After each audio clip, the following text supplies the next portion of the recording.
McDonald's drive-thru. Dito kami sa McDo. Di ba merong piso lang sa Yes, McFloat? may sa McFloat pa. Opo, may dala akong pabango. Next window na. Okay, thank you. Yan.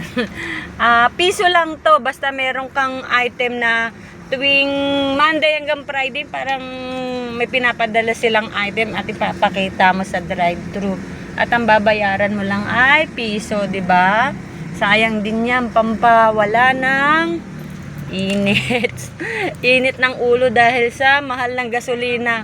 Ayan, piso lang ang babayad natin, pinakita lang natin, tapos babalik din. Pamprove lang na na may dala kang item. Ayan. Hi kuya! Wow, kahit ilang balik yan kuya? Oo. Depende. Halimbawa ako, magdadalawang balik ako rito, iba na may dala akong item, pwede yung ganon? Pwede kahit ilang uli? Talaga, hanggang sa mahilo? Hanggang sa maubos pala yung gas, hindi pala yung mahilo kasi sa sobrang mahal ng gas. Mas lugi ka pa sa gas. Saglit ayan, piso, papakita ko sa inyo. Piso lang talaga babayaran. Kasi nag-forward din yung anak ko ng isang araw pa eh. Ayan piso, di ba? Piso lang siya. Ano to, 24 hours pwede mag-claim ng ganito? Yes po, pero tomorrow po, magbabago po ng item na ipapakita. Oo nga, every day iba ang item na dadalhin, no? Ipapakita lang, ayan. Tomorrow po, umbrella po yata. Umbrella! Naku, dadaan na naman ako dito. Lagi ako may dalang umbrella. Sige kuya, thank you. Thank you sa papri. Ayan, claim na natin dito ang ating McFloat.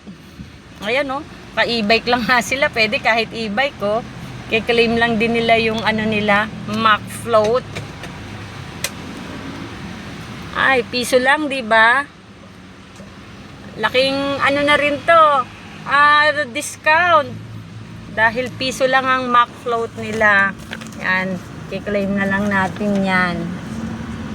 Kasi kung dadaan ka din naman ng McDonald's, hindi naman to sa pagpo-promote. Hindi naman project ng McDonald's. Sinishare ko lang sa inyo na pwede kang makabili ng McFloat sa halagang piso. Yan. Waiting na lang natin siya.